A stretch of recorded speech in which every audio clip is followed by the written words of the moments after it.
about Islam. What do you know about Islam? Well, I do not in any shape or form pretend to be an expert, but I do read the What do you read? What interests you? I read the message of the Quran insofar as it can be translated, and I read about Islam, and I enjoy doing that. And I think there's, I've learned things about the Quran that I never knew before, and I think a lot of Christians would be interested. That's one of the reasons I say to you, it would be good if out of this we had some more dialogue and some more faith. And the reason I have to leave you now is because I'm going to meet some religious leaders, both Muslim and Christian and Jewish, upstairs, and in order to discuss with them how we can bring the faiths closer together. So, shukran lal jazeera. Shukran, Mr. Blair. What did you say in Arabic? Shukran lal jazeera. Shukran jazeera. Thank you very much. Islam understands its earthly mission to be to extend the law of Allah over the world by force. Now, this is distinct from extending the religion by force. Muslims often indignantly deny that Islam was spread by the sword, as the old expression goes, and that anybody is ever forced to convert to Islam. Now, of course, forced conversions are a constant hallmark of Islamic history, but they are technically forbidden by Islamic law. Now, the idea in Islam is that Muslims must wage war to establish the hegemony of Islamic law. Not everybody will be forced to become Muslim, but the non-Muslims will be relegated to second-class status. They will not be able to live in the society as equals to the Muslims. And it is the responsibility of Muslims around the world to fight to institute that kind of society. While we were in the mosque, the Prophet came out and said, "Let us go to the Jews." We went out till we reached Bait al-Madras. He said to them, "If you embrace Islam, you will be safe. You should know that the earth belongs to Allah and His Apostle, and I want to expel you from this land. So if anyone amongst you owns some property, he is permitted to sell it. Otherwise you should know that the earth belongs to Allah and His Apostle." The Muslims see the extension of jihad as a war liberating the infidels from their infidelity and a privilege for them to enter in the religion of Islam and to abandon their wrong belief. So jihad is seen as a favor which is given to the infidel population in order to change their ways and convert to the true religion, Islam. It is not for a prophet that he should have prisoners of war and free them with ransom until he had made a great slaughter among his enemies in the land. You desire the good of this world, the money of ransom for freeing the captives, but Allah desires for you the hereafter, and Allah is Almighty, All-Wise. In the Muslim thinking, in the Muslim Sharia, the way the world is depicted is in two houses. It's called Dar al-Islam or Dar al-Harb, the house of Islam or the house of war. So the whole world is under these two houses. If you're not a Muslim, you're under the house of war.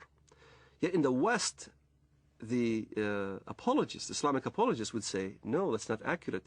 It is the house of peace and the house of Islam. And in fact, that's not accurate. If you look at the hadith and if you look at what comes from the highest jurisprudence in the Middle East, that's what is being taught.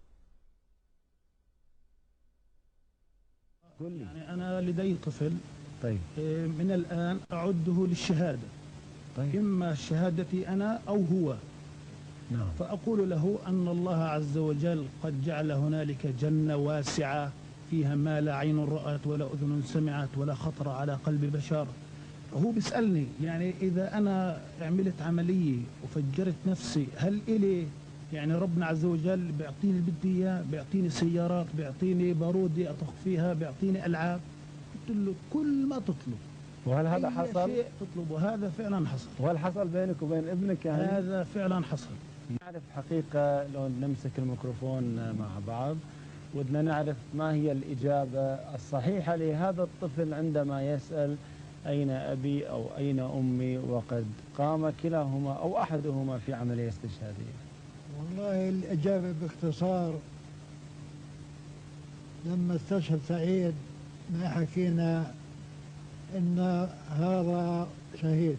نعم. ولا تحسبن الذين قتلوا في سبيل الله أمواتا بل أحياء عند ربهم يرزقون. نعم. وسكتنا الأولاد، ولما أجت التلفزيون أظن أبو ظبي نعم. أو غيره قلنا لهم إحنا مستعدين نقدم أولادنا الأربعة. نعم. فطلع هذا الصغير قال وأنا ليش لا؟ وأنا أتمنى أن أكون شهيدا في سبيل الله وأن أقتل عددا من اليهود والكفار الذين أشركوا بالله ورسوله واتبعوا دينا غير لم يشرعه الله ولم يذكر في القرآن الكريم. نعم. وأنا عمري 12 سنة. ما شاء الله. وأحفظ القرآن الكريم. ما شاء الله. الله يحفظك ويجعلك مجاهد إن شاء الله في سبيل الله. Now, the infidel population are seeing this war as a genocidal war, since as it is described in the Muslim historians of jihad, as well as extremely numerous Christian sources, this war was conducted as in great ferocity. Whole cities were given up to massacres. Entire populations were deported in slavery or massacred. The companion of the Prophet and the second Caliph, Umar, sent the Muslims to the great countries to fight the pagans. When we reached the land of the enemy, the representative of Khosrau, Persia, came out with 40,000 warriors. And an interpreter got up saying, "Let one of you talk to me." Al-Mughira replied, "Our Prophet, the messenger of our Lord, has ordered us to fight you till you worship Allah alone or give jizya, tribute. And our Prophet has informed us that our Lord says, 'Whoever amongst us is killed, martyred, shall go to paradise to lead such a luxurious life as he has never seen, and whoever amongst us remains alive shall become your master.'" There have been, in fact, two big waves of jihad. The Arab waves, which started in the 7th century, and in the course of 1 century only, has Islamized a huge territory, mainly Christian territory, from Portugal till Armenia.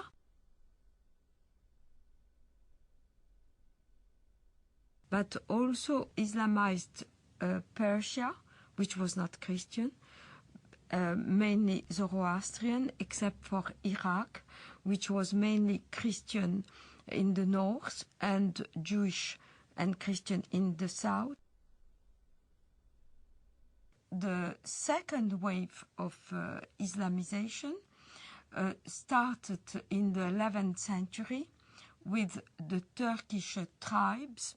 So all these regions of Eastern Europe, Greece, Anatolia, which is now Turkey, but was the seat of the Christian Byzantine Empire, and Serbia, Bulgaria, Romania were integrated into the Dar al-Islam, which is the land of Islam. So all the countries around the Mediterranean, which once have been Christian, became the Islamic Empire. This Turkish wave lasted from the 11th century till the 17th century, where the Turkish army were stopped